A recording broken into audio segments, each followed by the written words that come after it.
Smart Listener, mari dukung pertumbuhan ekonomi syariah Indonesia untuk kemajuan dan kesejahteraan bersama. Segera kami hadirkan Smart Syariah bersama masyarakat ekonomi syariah. Smart Syariah, mencerdaskan dan menginspirasi. Selamat mengikuti. Smart FM Business and Inspiration. Halo Smart Listeners, selamat sore. Bagaimana kabar Anda di kesempatan kali ini? Senin 23 Maret 2026. Tasya Rustama kembali hadir untuk menemani Anda dalam program Smart Syariah. Dan di kesempatan kali ini tentu saja kita akan berbincang bersama dengan rekan-rekan dari Masyarakat Ekonomi Syariah. Dan di kesempatan kali ini saya sudah bersama dengan Chief Strategy Young Islamic Bankers, Pak Kindi Miftah. Selamat sore Pak Kindi. Sore Mbak Tasya. Gimana kabarnya Pak? Baik Mbak, alhamdulillah. Baik, kita mau ngomongin di kesempatan kali ini seputar mengapa market share keuangan syariah ini masih kecil. Karena inline banget nih ya dengan yang Pak Kindi biasa lakukan begitu selaku Chief Strategy Young Islamic Bankers. Nah, Indonesia punya populasi muslim, salah satu negara begitu yang punya populasi muslim terbesar di dunia Pak. Tapi kenapa sih market share-nya di segi keuangan syariah ini masih relatif kecil? Apa sih yang jadi permasalahannya begitu Pak Kindi? Silakan. Ya Mbak Tasya, berbicara tentang market share keuangan syariah ya, memang seringkali dikaitkan dengan jumlah populasi muslim ya. Walaupun saya sering sampaikan juga ini sebenarnya kesalahan yang biasa kita lakukan ya, karena kalau kita bicara market share gitu, kita bicara berarti volume gitu ya, atau aset dari keuangan syariah sendiri gitu ya, sehingga sebenarnya betul memang harus ada korelasi antara populasi muslim dengan market share. Semakin banyak populasi harus semakin tinggi asetnya. Namun dalam faktanya bahwa yang menentukan angka market share itu adalah nilai volumenya, lebih kepada nilai volume atau aset dari keuangan syariah sendiri ya, di mana sebenarnya nilai volume ini belum tentu satu orang mewakili nilai volume yang sama gitu ya. Kayak perekonomian Indonesia ya, perekonomian kita itu mungkin 80%-nya hanya dikuasai oleh 20% orang gitu ya, sehingga orang-orang yang memiliki aset atau simpanan yang nilainya besar itulah yang sebenarnya menguasai perekonomian gitu. Begitu juga di sektor keuangan gitu ya. Pada akhirnya yang menentukan market share adalah seberapa besar individu-individu atau perusahaan-perusahaan atau institusi yang memiliki nilai simpanan atau portfolio yang besar ditempatkan di keuangan syariah seperti itu. Karena kalau misalkan sekarang nasabah keuangan syariah atau perbankan syariah itu sebenarnya angkanya sudah hampir 50 juta gitu ya, angkanya sudah besar sekali ya. Tapi belum tentu 50 juta orang ini bisa mengenerate sampai dengan katakanlah 25% atau 50% dari aset keuangan itu sendiri, karena secara individual mungkin banyak yang nilainya kecil-kecil seperti itu. Sementara mungkin deposan-deposan yang besar atau nasabah-nasabah yang besar atau perusahaan-perusahaan yang memiliki dana yang besar itu mungkin masih menempatkannya di instrumen keuangan konvensional. Sehingga kalau dana-dana besar ini yang dimiliki oleh individu, oleh perusahaan, oleh institusi itu belum digerakkan atau belum dipindahkan ke keuangan syariah secara masif ya, secara signifikan, maka juga market share kita mungkin juga tidak banyak bergerak kayak gitu ya. Karena walaupun jumlah nasabahnya sudah banyak, tapi kalau nilai simpanannya kecil-kecil, pada akhirnya akan dikalahkan oleh nasabah-nasabah yang lebih sedikit, tapi nilai simpanannya, nilai portfolio itu jauh lebih besar, tapi masih ada di konvensional. Jadi mungkin fungsinya kita akan terus berupaya untuk semakin banyak penduduk Indonesia yang memiliki rekening di keuangan syariah. Namun kita juga harus punya effort yang lebih besar lagi untuk gimana menarik dana besar tadi, nasabah-nasabah high network, nasabah-nasabah yang super premium, yang mungkin simpanannya masih besar di konvensional, atau perusahaan-perusahaan yang mungkin dananya besar tapi nggak pernah kenal dengan syariah gitu ya.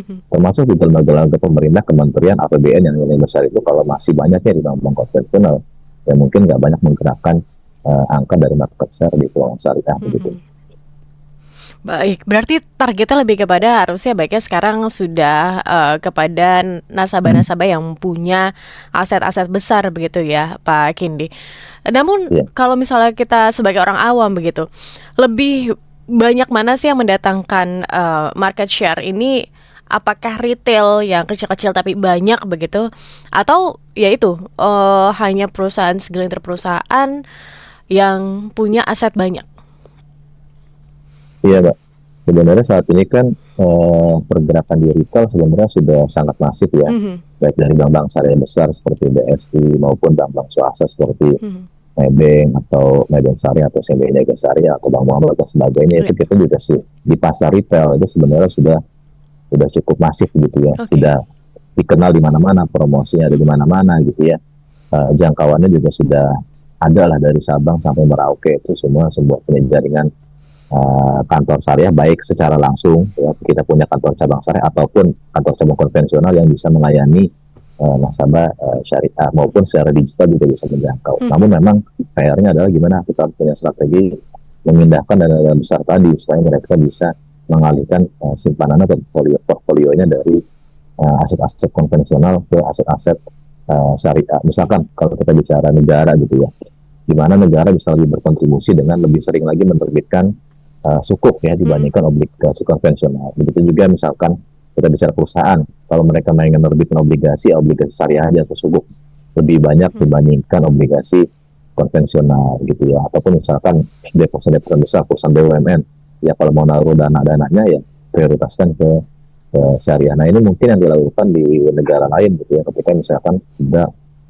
top down dari pemerintah untuk mengarahkan dana-dana BUMN atau dana dari lembaga pemerintah ke mhm. syariah itu akan secara otomatis mengenerate gitu ya. Karena kalau kita terus hajar terus yang main di retailnya tapi yang besar-besar kita nggak punya strategi khusus ya Mhm. mungkin kita akan pilih aja gitu.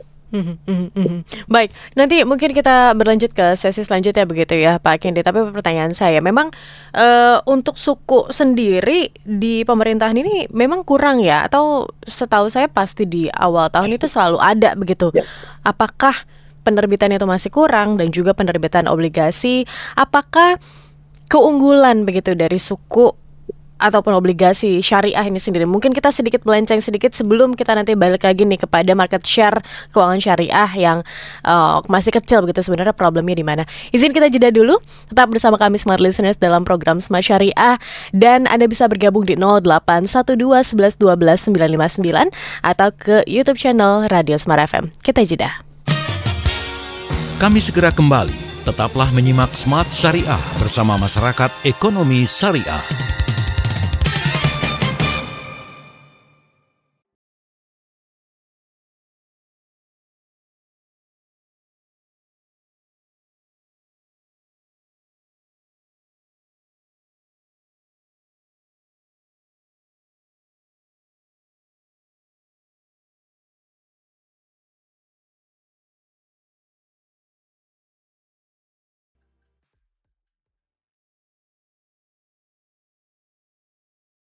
Smart FM, the spirit of Indonesia, heart of Kompas Gramedia Radio Network. Kami hadir bukan sekadar menghibur. Kami hadirkan berbagai program berkualitas, membuka wawasan, menginspirasi, dan menguatkan, melewati berbagai krisis dan situasi penuh tantangan. Menjadi panduan pengambilan keputusan bagi para CEO, direktur, manajer, profesional, dan pelaku bisnis di berbagai bidang dengan SIS AB Plus serta rentang usia 25 hingga 45 tahun agar bisnis dan karir yang dibangun berkembang serta melaju seiring perkembangan zaman dijalankan sepenuh hati, penuh kecintaan, tanpa kehilangan jati diri, selalu memiliki pandangan terbuka dan luas menjangkau Anda melalui berbagai platform digital dan media sosial, streaming, podcast, YouTube, Instagram, Facebook, dan Twitter. Meningkatkan peluang produk dan jasa Anda semakin dikenal, dipercaya, dan dipilih konsumen cerdas. Dengan dukungan tim activation kami yang kreatif dan profesional, jaringan yang luas, serta kolaborasi dengan unit Kompas Group of Media lainnya, kami merupakan mitra yang tepat untuk membangun brand awareness produk Anda. Smart FM, mendukung pertumbuhan serta kemajuan karir dan bisnis Anda. Smart FM, the spirit of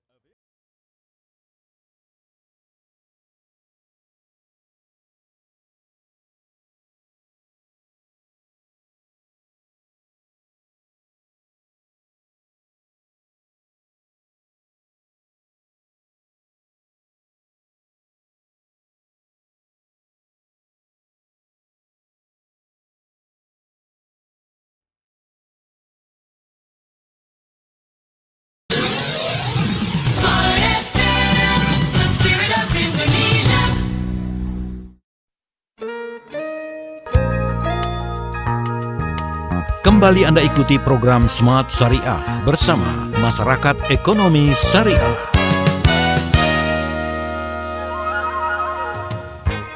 Anda masih bersama kami, Smart Listeners, dalam program Smart Syariah. Mengapa market share keuangan syariah masih kecil? Ini jadi pertanyaan begitu ya, dimana walaupun memang ngomongin keuangan syariah, kalau dibandingkan dengan perbankan konvensional, ya umurnya lumayan jauh begitu ya. Tapi tentu saja perkembangannya terus dikejar dan semoga saja bisa menjadi raja begitu ya di negeri sendiri tentu saja. Nah, di kesempatan kali ini Chief Strategy Young Islamic Banker Pak Kindi Miftah masih akan membagikan insight-nya. Kenapa sih begitu ya kita cari asal muasalnya market share keuangan syariah itu masih kecil. Pak Kindi, di sesi sebelumnya kita ngomongin seputar kalau mau top down, ya pemerintah terbitkan suku itu lebih sering dong begitu kan ya. BUMN ya udah terbitkan aja obligasi tapi yang syariah. Nah, untuk realitanya dulu sekarang, memang itu belum cukup ya untuk bisa dikatakan sering, karena kalau kita ngomongin ya pasti setahun sekali kayaknya ada aja begitu kan ya untuk suku sendiri. Bagaimana pandangannya Pak Kindi? Ya memang pemerintah sudah cukup sering yang nerbitin suku negara, suku kita gitu ya. Secara frekuensi mungkin kelihatannya nggak berbeda jauh dengan konvensional, tapi secara volume yang diterbitkan itu masih sangat signifikan ya, karena cukup berbentuk sukuk ya, pemerintah itu menerbitkan sekitar 10-15% dari total volume obligasi negara yang diterbitkan gitu ya. Padahal nilai ini sebenarnya bisa dinaikkan gitu ya, sama kalau Kementerian Keuangan mau kayak gitu ya, misalkan katakanlah 50-50 gitu, 50% sukuk, 50% konvensional kayak gitu. Nah itu dari sisi sukuk. Lalu dari sisi dari obligasi korporasi juga, nah saat ini obligasi korporasi itu cukup mandek ya, karena kalau awal-awal mungkin banyak perusahaan-perusahaan yang mau mencoba untuk masuk ke sukuk kayak gitu. Tapi sekarang kalau tidak adanya insentif, mereka juga ngerasa ngapain ada bikin sukuk ya, lebih repot karena saya harus ada prinsip syariah gitu, harus ada pengawas syariah dan juga proses ke DSN, pengawas syariah dan sebagainya. Prosesnya jadi mereka nganggapnya lebih ribet, walaupun sebenarnya kalau dijalani sih sebenarnya sama-sama aja.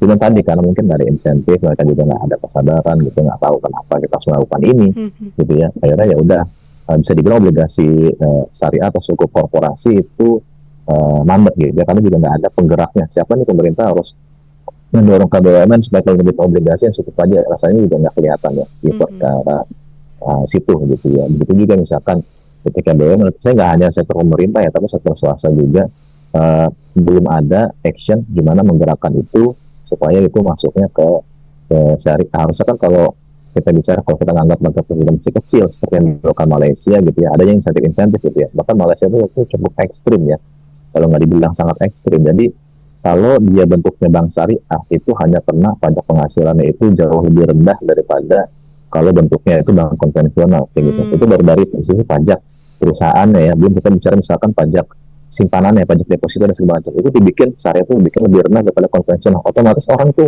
langsung bergerak ke syariah tanpa harus dia mikir ini kenapa, ini untuk apa dan sebagainya kayak gitu. Jadi hal-hal seperti itu yang dari dulu udah sering dibicarakan sampai sekarang itu belum pernah kejadian kayak gitu. Karena ya tadi kalau kita bilang willingness-nya pemerintah nggak ada, cuman willingness-nya itu yang masih kurang, effort itu masih kurang, juga dilengkapi lagi dengan dari sektor swasta sendiri juga nggak ada yang menggerakkan gitu ya, gimana supaya lebih berkontribusi buat syariah gitu. Tapi apakah Pak Kendi melihat takut begitu ya, malah nanti konvensional yang tersaingi begitu Pak Kendi kalau misalnya diberikan insentif seperti itu? Sebenarnya nggak perlu merasa tersaingi, buat apa kan? Pada akhirnya kita ingin meningkatkan perekonomian kita kayak gitu ya. Misalkan kalau kita punya 2 simpanan ya kan, kita punya simpanan syariah, kita punya simpanan konvensional, akhirnya kita gedein di simpanan kita yang syariah, ternyata juga lebih menguntungkan daripada simpanan konvensional. Ngapain kita pikirin simpanan konvensional kita berkurang? Yang penting kan total simpanan kita, total tabungan kita kan tumbuh, mau dari konven atau dari syariah. Kalau logika rasionalnya kan seperti itu. Jadi itu bukan sesuatu yang harus dikhawatirkan sebenarnya. Oke, menarik.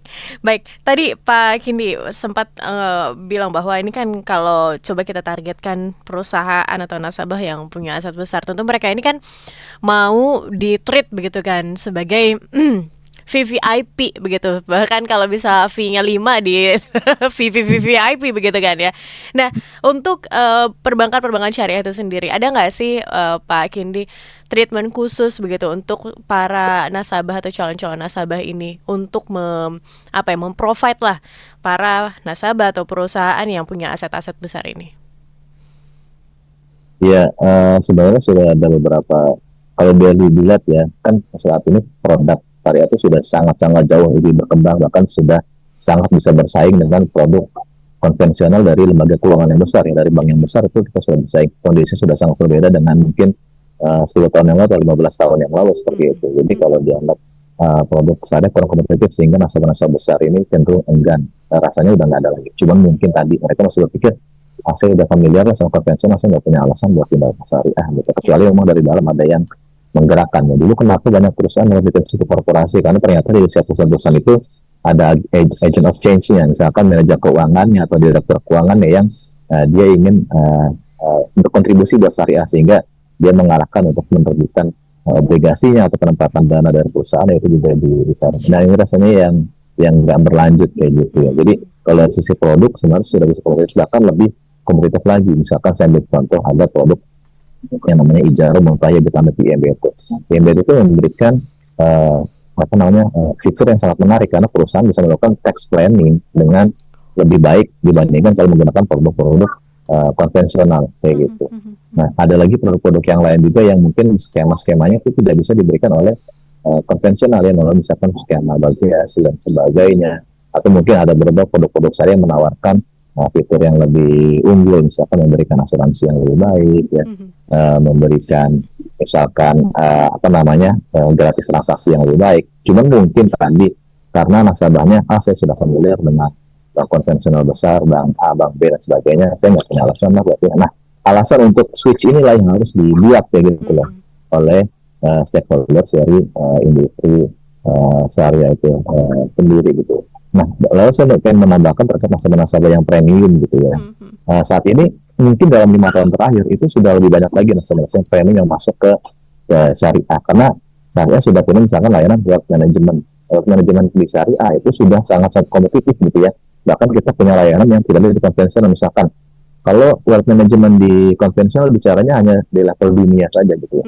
Nah, wealth management di syariah itu dimensinya sudah akhirat. Jadi gimana kalau mempersiapkan akhirat nih, dari sisi hukum waris, bisa berwasiat, bisa berzakat dan segala macam, itu juga disiapkan fitur-fiturnya pelayanannya oleh wealth management syariah. Jadi secara fitur, secara keunggulan, bahkan bisa dibilang syariah itu lebih unggul gitu saat ini dibandingkan konvensional. Cuman gimana sih menyadarkan untuk mereka, ya kan, membuat mereka itu tahu hal tersebut kan, mau untuk switch ya dari konvensional ke syariah gitu. Oke, menarik ini. Nah, kita ngomongin seputar nasabah nih juga, Pak Kindi. Preferensi religius ini kan menjadi sebuah background atau latar belakang yang tinggi begitu. Tadi juga Pak Kindi bilang bahwa ya mereka mikirnya udah nggak cuma dunia aja nih, bagaimana sampai ke akhirat begitu kan ya. Nah, strategi-strategi yang bisa dilakukan mungkin Pak Kindi, adakah yang bisa menggait begitu orang-orang yang nggak cuma berasal dari kelompok religius tertentu aja, bisa bikin keuangan syariah ini lebih inklusif? Silakan. Ya tadi ya, syariah sebenarnya kalau dilihat dari customer profile-nya itu mungkin sudah lama fokusnya hanya ke nasabah religius. Itu mungkin era sebelum 2015 lah. Setelah 2015 sekarang sebenarnya lebih banyak lagi action-actionnya atau strateginya lebih banyak menggarap segmen nasabah-nasabah yang rasional. Tadi kayaknya kita dengan menggunakan produk-produk yang bisa diterima oleh pasar, produk yang lebih kompetitif, pricing yang lebih kompetitif gitu ya.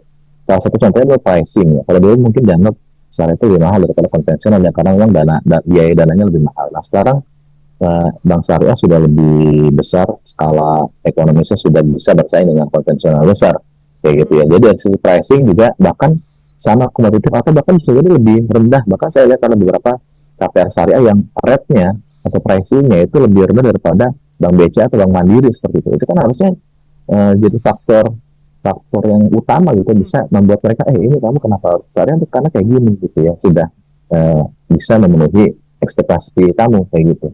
Nah ada yang beralih, tapi kan PR-nya karena mungkin jumlah nasabah di konvensional masih banyak banget ya, dia beralihnya mungkin sedikit demi sedikit. Tapi kalau kita lihat dari sisi familiaritas, saat ini jauh lebih familiar. Jadi kalau ditanya, apakah Anda merasa asing dengan bank syariah? Rasanya udah nggak ada yang enggak gitu, terutama di kota-kota besar kayak gitu.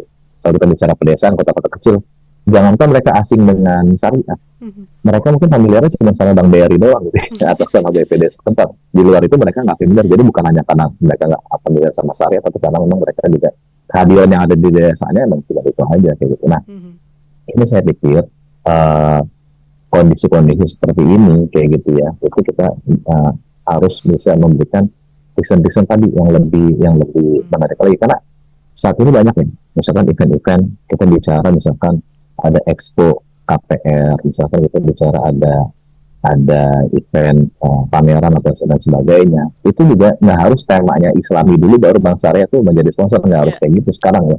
Jadi temanya itu bisa jadi umum, tapi ternyata sponsornya Bank Syariah kayak gitu. Kadang-kadang ada juga kita Bank Syariah itu, saya nggak bilang semuanya, tapi ada juga Bank Syariah yang dia bikin konser gitu, konser amal atau apa ya, untuk promosi. Memang di situ ada band atau ada musisi yang beraliran syariah gitu atau memang dekat. Tapi dikombin juga dengan musisi yang lainnya yang lebih netral kayak gitu. Jadi nggak antipati juga sih sebenarnya dengan harus yang pro dan sebagainya. Tapi mulai di mix supaya apa? Supaya tadi bisa masuk ke segmen-segmen yang memang mereka sebenarnya oke, mereka bisa masuk ke bank syariah, ke keuangan syariah, tapi mungkin nggak harus dengan embel-embel uh, Islami banget atau syariah banget, nggak harus seperti itu. Dan sekarang strateginya sudah taruh bank syariah mensponsorin tempat-tempat umum nih, nggak harus tempat-tempatnya itu di masjid saja ya kan, atau di madrasah saja, enggak, tapi udah bener-bener di tempat-tempat yang public space banget lah, yang nggak harus ada kaitannya dengan keislaman atau religius gitu. Oke, menarik. Konser aja kita bisa ya selawatan tapi di konser begitu ya Pak Kendi ya. Menarik. Beberapa saat yang lalu saya melihat bagaimana rekamannya. Wow, keren ya. Bahkan secara general orang-orang tahu begitu kan apa namanya lagu tersebut. Nah, kalau Bank Syariah juga bisa digeneralkan walaupun tetap mengusung nilai-nilai Islami tapi lebih inklusif begitu ya, tentu saja ini bakal banyak segmen lain lagi yang akan masuk di dalam apa ya, keuangan syariah ini. Kita jeda dulu Pak Kindi. Untuk satu sesi selanjutnya kita masih ngobrolin ya Smart Listeners, kenapa market share keuangan syariah masih kecil, bersama dengan Pak Kindi Miftah, Chief Strategy Young Islamic Bankers. Kami akan kembali untuk Anda. Kami segera kembali. Tetaplah menyimak Smart Syariah bersama Masyarakat Ekonomi Syariah.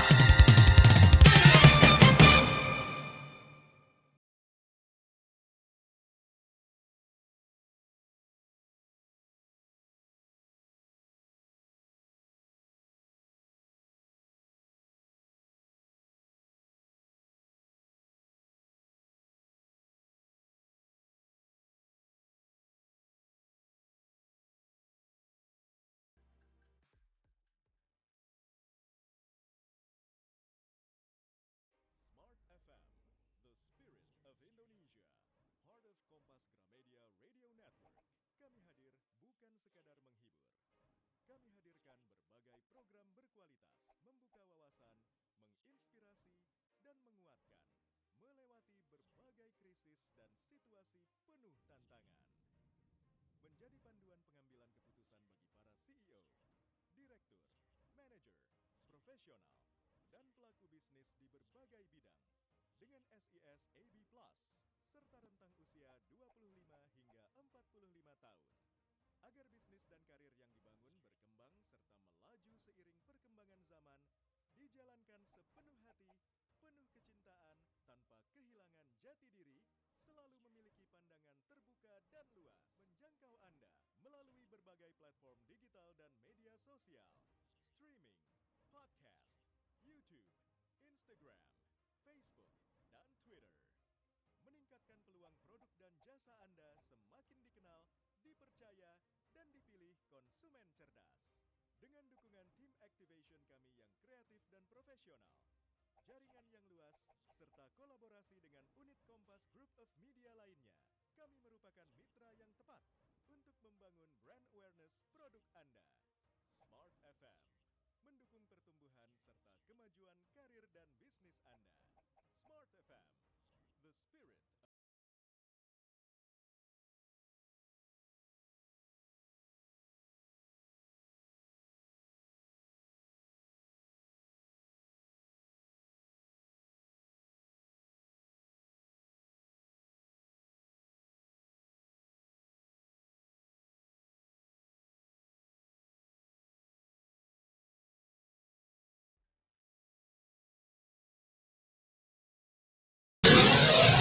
Smart FM, the spirit.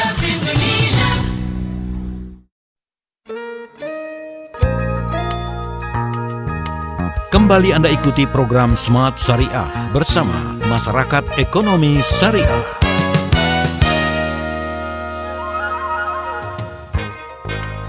Sudah masuk di sesi yang ketiga, Smart Listeners. Untuk Anda ingin bergabung bersama dengan kami, 0812111299. Masih kami buka link kesempatan untuk bergabung bersama dengan kami. Silahkan ya, yang ingin bertanya ataupun berkomentar, Tasya tunggu di nomor WhatsApp sekali lagi di 0812111299. Pak Kindi, menarik kalau kita ngomongin segmen pasar ini yang sekarang nggak bisa lagi dikotak-kotakan tergantung kelompok religi tertentu begitu kan ya, karena ngomongin keuangan syariah ya targetnya sebenarnya untuk semua masyarakat begitu. Nah, untuk golongan muda sendiri ini gimana? Persaingan industri keuangan ini kan benar-benar udah dinamis begitu ya, Pak Kindi. Ditentukannya nggak cuma dari inovasi, akses layanan juga, digitalisasi itu benar-benar juga ditentukan. Nah, apa sih yang perlu difahami, diadaptasi oleh teman-teman yang bergerak di keuangan syariah gitu agar semua lapisan ini bisa tercover? Apakah anak muda itu bisa juga jadi salah satu segmen? Silakan. Iya, betul pastinya ya Mbak Tasya ya. Karena bagaimanapun kalau kita hanya bertahan dengan segmen generasi yang ada pada daerah, pasti ada bank-bank lain atau mungkin bank konvensional yang akan lebih fokus menggarap generasi-generasi yang lebih baru seperti itu ya. Kalau kita bicara Gen Z ya, Gen Z mungkin 5 tahun yang lalu mungkin simpanannya belum banyak ya karena baru mulai kerja. Tapi sekarang kan Gen Z udah banyak yang punya anak kayak gitu kan. Nah ini membuat sebenarnya pasar mereka menjadi mungkin semakin tebal kayak gitu. Dan ini harusnya pendekatannya kepada segmen ini tentunya sesuaikan dengan generasinya masing-masing kayak gitu ya. Nah saat ini kalau Mbak Baca perhatikan dari itu iklan untuk promosi itu memang sudah mulai dibedakan tuh ya, promosi untuk generasi milenial ke atas dengan generasi milenial atau Gen Z ke bawah gitu ya. Iklan-iklan untuk promosi untuk segmen yang ke bawah itu lebih cenderung lebih santai gitu ya, lebih informal gitu ya, dan dengan bahasa-bahasa yang sesuai dengan bahasanya Gen Z gitu misalkan.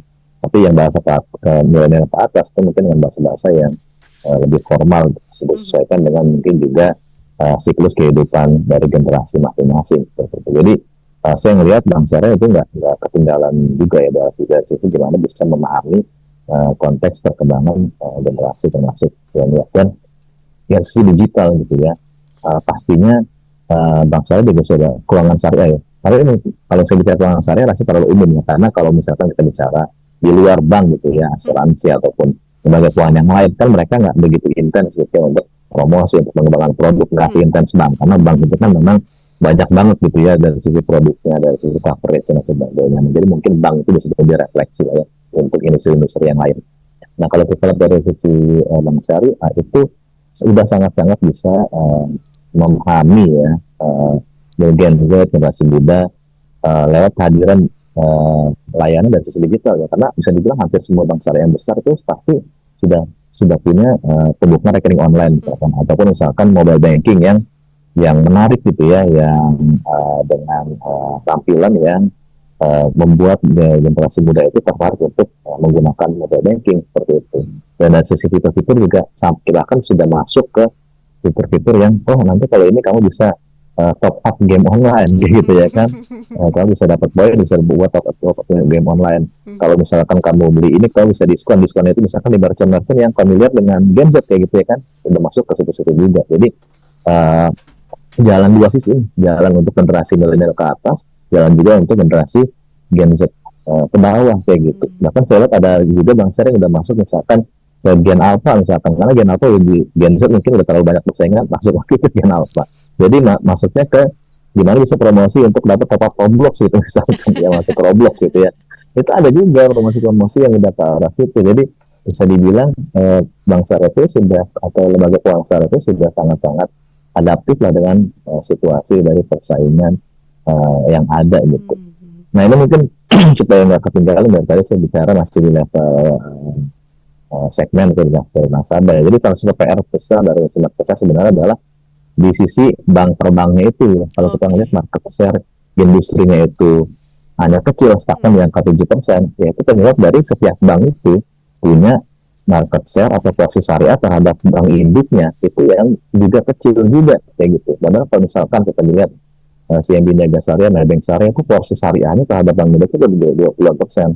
Nah ini kalau diikuti oleh bank-bank syariah yang lain, dinaikkan lah katakanlah dari di bawah 10% jadi 15%, apalagi jadi 20%, pasti secara otomatis market share industri juga akan naik, karena market share industri itu adalah agregat gitu kan, atau total gabungan dari market share seluruh bank-bank syariah yang ada di dalam industri kayak gitu. Jadi kita juga harus memperhatikan share porsi syariah di dalam setiap bank kayak gitu. Nah ini yang saya pikir OJK aware, OJK tahu, tapi dalam sisi pengawasan, dari sisi supervisi, dari sisi gimana mereka berkomunikasi dengan direksi-direksi, itu nggak, menurut saya belum terlibat kayak gitu.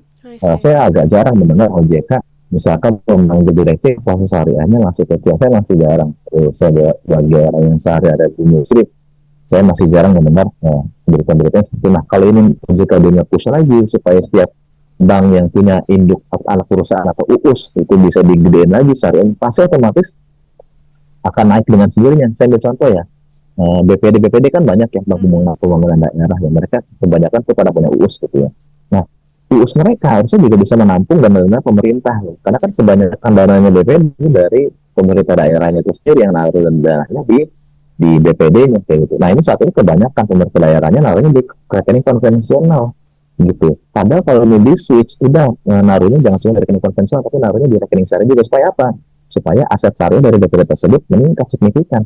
Nah ini nggak ada effort ke arah situ gitu ya. Saya juga mengedukasi satu persatu. Tapi kan kalau saya melakukan kan terlalu lambat gitu. Harus ada arahan atau policy dari atas gitu. Supaya gimana, misalkan contoh kecilnya aja ya. Semua BPD supaya membesarkan ususnya dengan mengalihkan rekening pemerintah daerahnya ke syariah juga gitu, jangan cuma konvensional. Itu otomatis akan naik secara signifikan tuh. Mungkin kontribusi bisa naik 3% lah dari sekarang. Market share itu sangat mungkin sebenarnya gitu.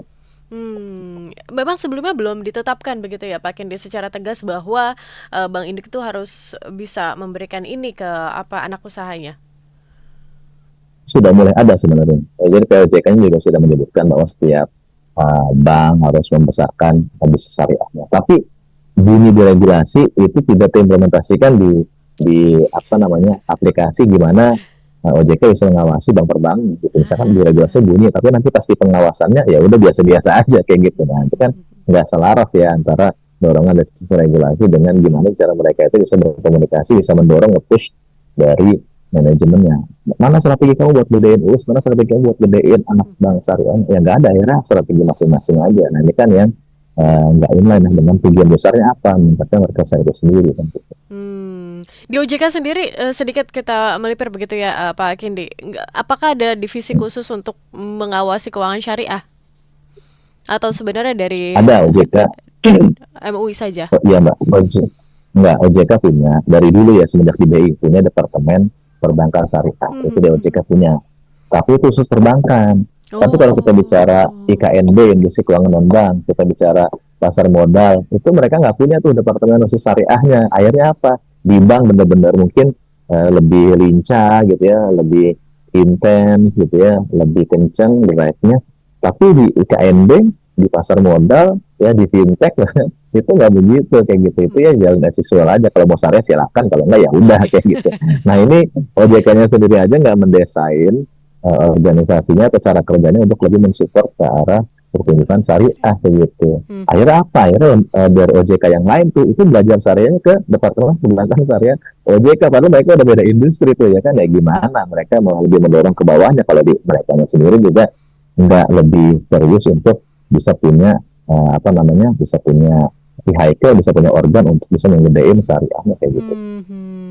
Dampaknya akhirnya bottom to top ya, Pak Kindi ya, dengan orang-orang yang peduli aja, yang benar-benar mau menerapkan keuangan syariah atau prinsip-prinsip syariah di Ya, dalam kehidupannya begitu ya Pak Kindi.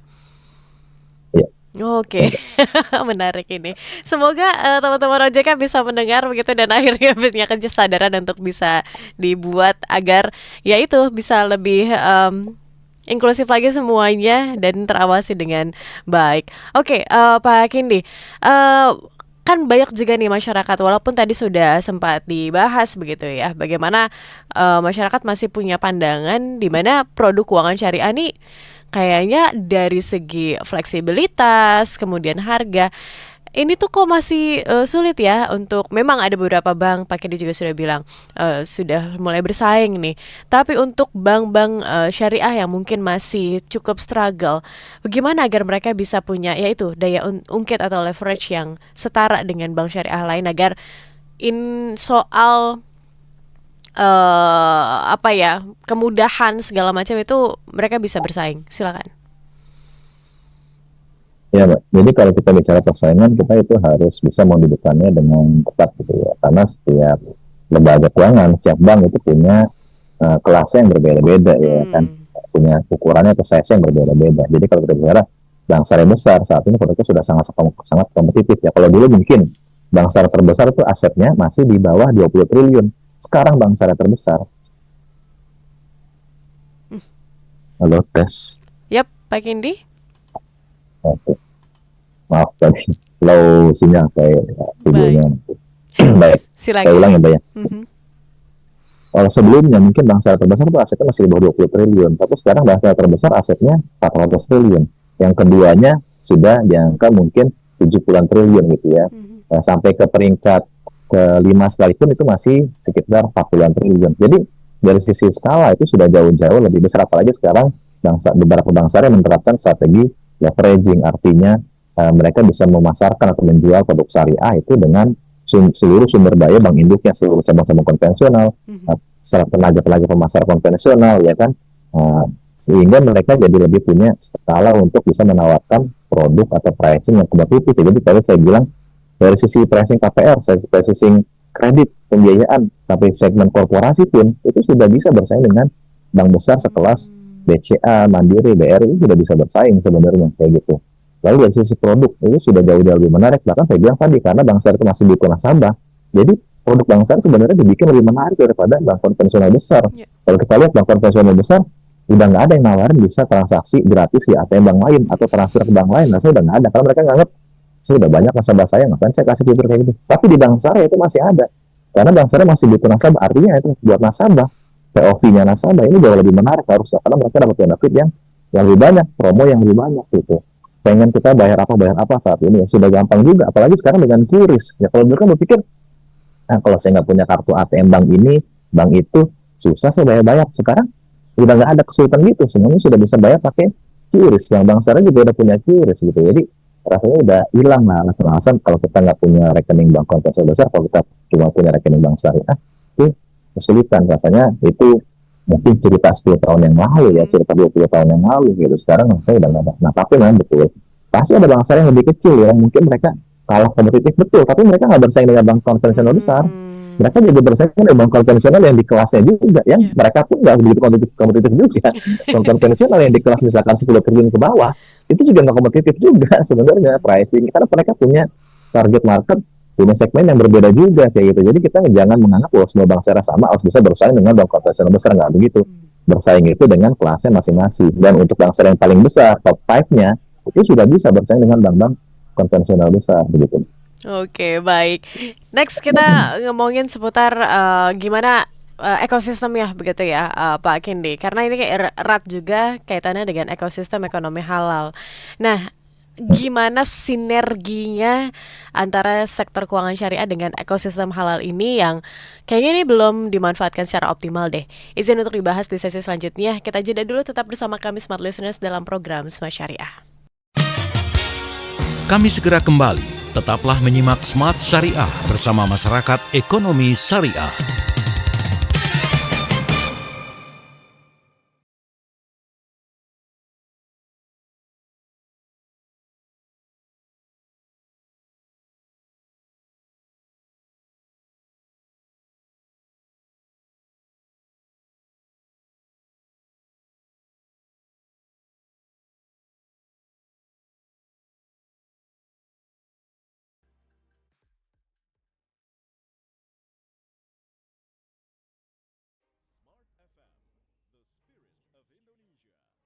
of Kompas Gramedia Radio Network.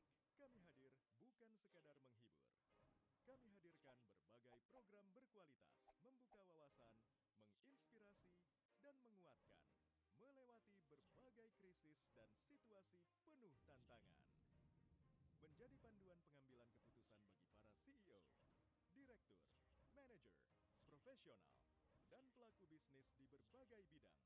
Dengan SIS AB Plus, serta rentang usia 25 hingga 45 tahun. Agar bisnis dan karir yang dibangun berkembang serta melaju seiring perkembangan zaman, dijalankan sepenuh hati, penuh kecintaan, tanpa kehilangan jati diri, selalu memiliki pandangan terbuka dan luas, menjangkau Anda melalui berbagai platform digital dan media sosial, streaming, podcast, YouTube, Instagram, Facebook, dan Twitter. Meningkatkan peluang produk dan jasa Anda semakin dikenal, dipercaya, dan dipilih konsumen cerdas. Dengan dukungan tim activation kami yang kreatif dan profesional, jaringan yang luas, serta kolaborasi dengan unit Kompas Group of Media lainnya, kami merupakan mitra yang tepat untuk membangun brand awareness produk Anda. Smart FM, mendukung pertumbuhan serta kemajuan karir dan bisnis Anda. Smart FM, the spirit.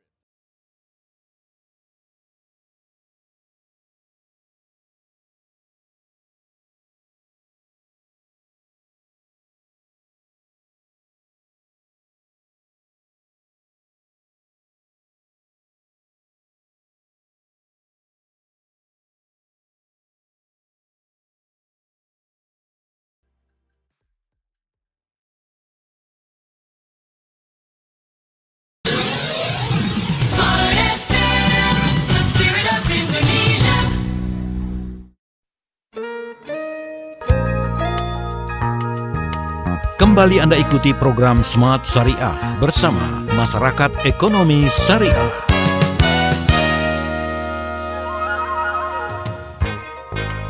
Sesi yang terakhir, smart listeners, dalam program Smart Syariah di kesempatan kali ini Tasya masih mengundang ya. Dan untuk Anda mungkin yang sedang menikmati libur panjang setelah menikmati lebaran kemarin gitu ya, atau masih di kampung halaman dan juga di perjalanan, hati-hati di jalan dan pastikan Anda tetap menikmati siaran di Radio Smart FM karena kami akan terus mengudara menemani aktivitas Anda dimanapun Anda berada.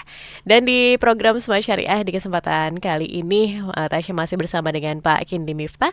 Beliau adalah Chief Strategi Young Islamic Bankers. Kita masih ngomongin kenapa market share keuangan syariah masih kecil.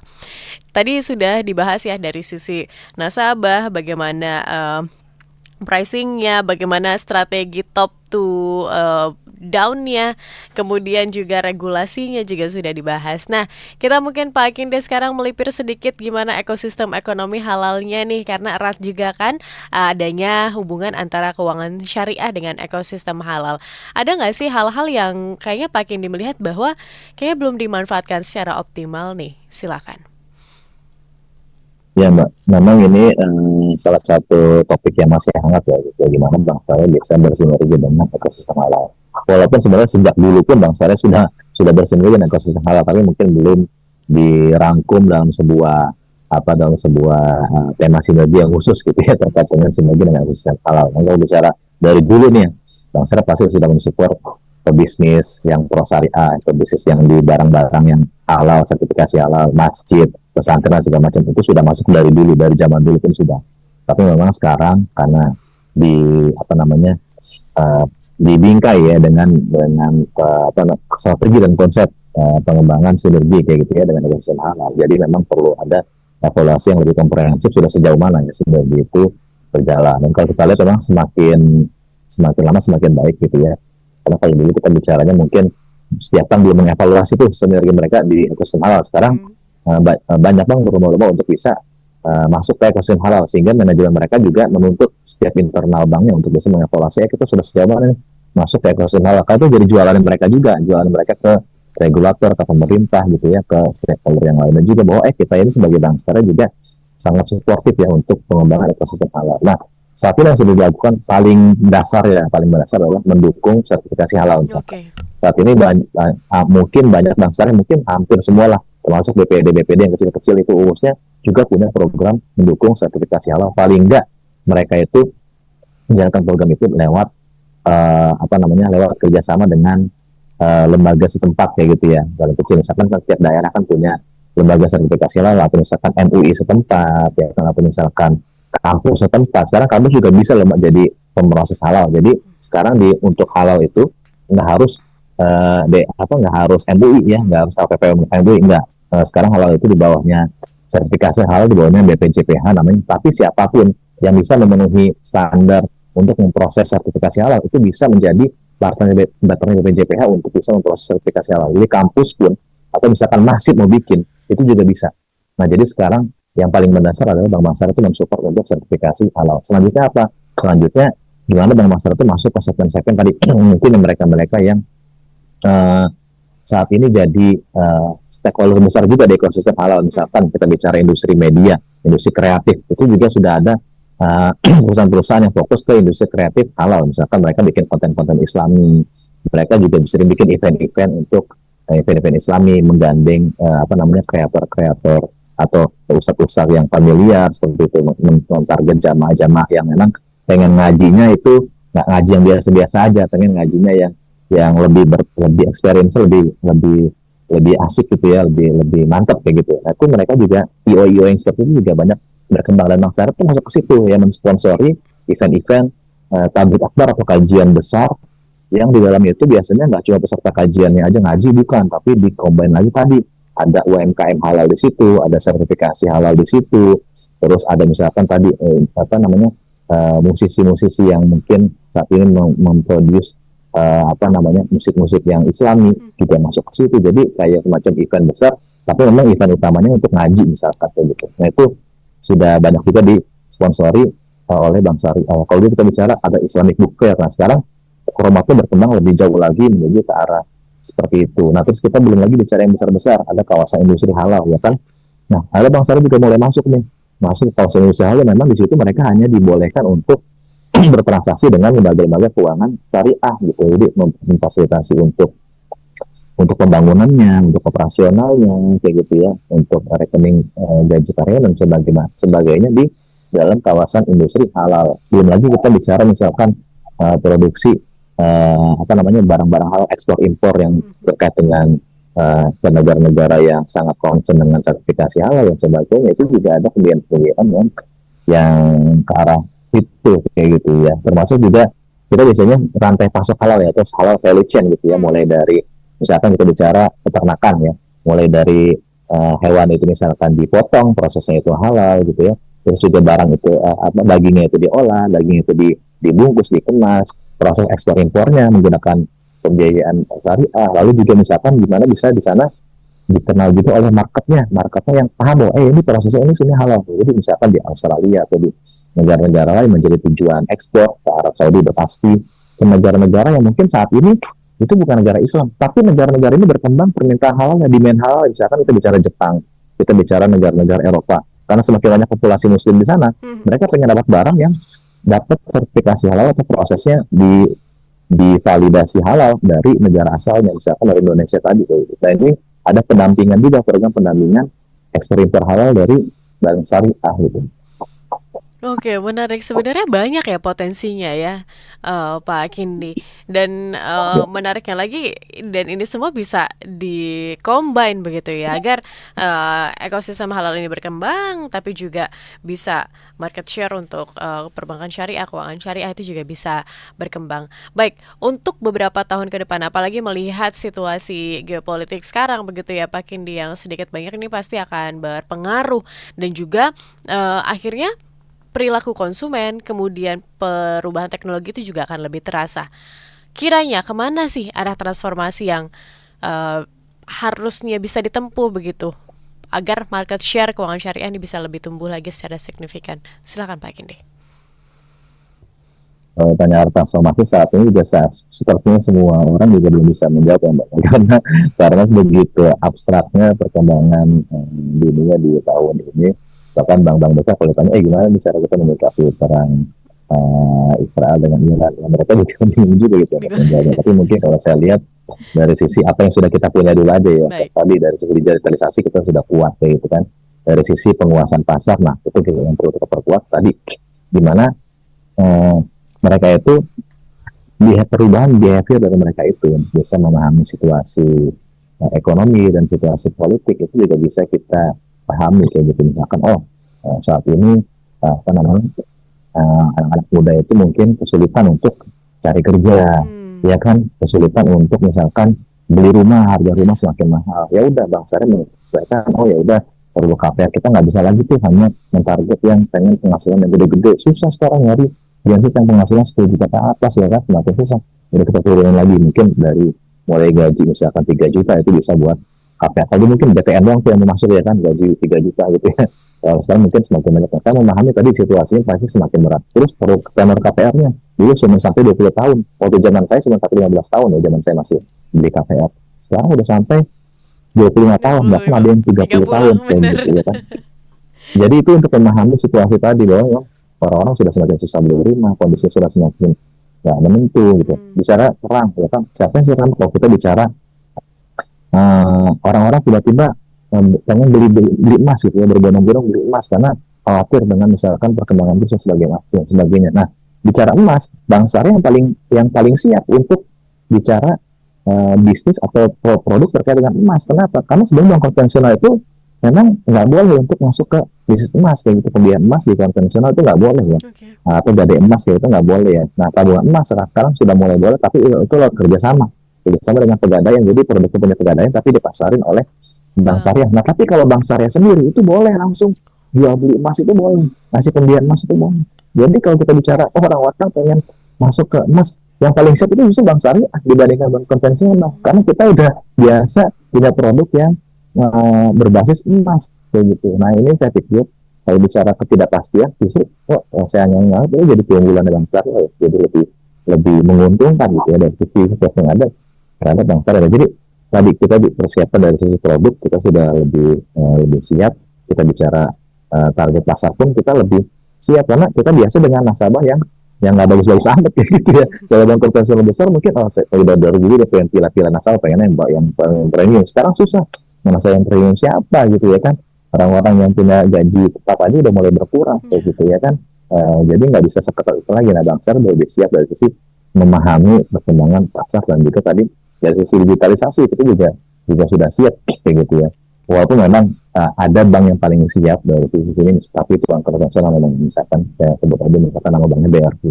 Karena kalau di masyarakat perkotaan itu gonjang-ganjing, salah satu bank yang paling siap memang adalah BRI gitu. Karena mereka networknya luar biasa gitu ya, di pedesaan-pedesaan di daerah yang remote. Mereka sudah lebih siap untuk masuk ke segmen-segmen yang dalam tanda kutip lebih tahan gitu ya terhadap fluktuasi ekonomi kayak gitu ya. Sementara mungkin Bank Syariah belum ada di level yang seperti itu. Nah, tapi ini sebenarnya bisa disiasati ya untuk masuk ke segmen-segmen yang seperti itu. Caranya gimana? Cara tadi lebih bersinergi lagi dengan platform-platform atau ekosistem yang memang mereka sudah masuk ke sana. Jadi kita nggak harus kita sendiri yang masuk, tapi kita bisa punya partner siapa sih yang biasa masuk ke desa-desa, platform digital siapa sih yang bisa dia masuk ke pemberdayaan masyarakat desa dan sebagainya. Kita bisa masuk lewat platform tersebut. Jadi mungkin di sisi situ ya dengan lebih banyak kita berkolaborasi dengan partner atau platform di luar industri keuangan, kita akan lebih punya daya tahan yang lebih kuat gitu. Jadi kita pengen bersinergi dengan fintech. Tadi fintech udah mulai kolaps, ya udah ya nggak harus fintech ya kan, yang platform digital kan nggak cuma fintech, ada platform digital yang lain yang mungkin bukan lembaga keuangan, tapi kita bisa meleverage mereka untuk bisa memberikan layanan produk yang kita punya. Mereka akan dapat fee-nya misalkan kayak gitu. Ya kan, itu salah satu strategi kita bisa punya daya tahan yang lebih baik gitu. Oke, menarik banget pembahasannya Pak Kindi, karena kita ngelihat begitu ya situasi di lapangan tuh seperti apa, tinggal bagaimana implementasinya dan juga pengawasannya. Memulai itu gampang begitu ya Pak Kindi ya, tapi untuk bisa menjaga konsistensi hingga akhirnya bisa melihat sebuah perkembangan yang signifikan ini tentu menjadi PR kita bersama. Terima kasih Pak Kindi untuk insight-nya di kesempatan sore hari Sama-sama, ini. Mbak Dan Smart Tasya. Listeners, terima kasih juga untuk Anda yang sudah bergabung bersama dengan kami. Kita tutup siaran Smart Syariah di sore hari ini. Kita bertemu lagi di minggu depan dengan topik pembahasan yang berbeda. Akhir kata, saya Tasya Rustama dan Pak Kindi Miftah. Kami pamit, terima kasih. Billahi taufiq wal hidayah. Wassalamualaikum warahmatullahi wabarakatuh.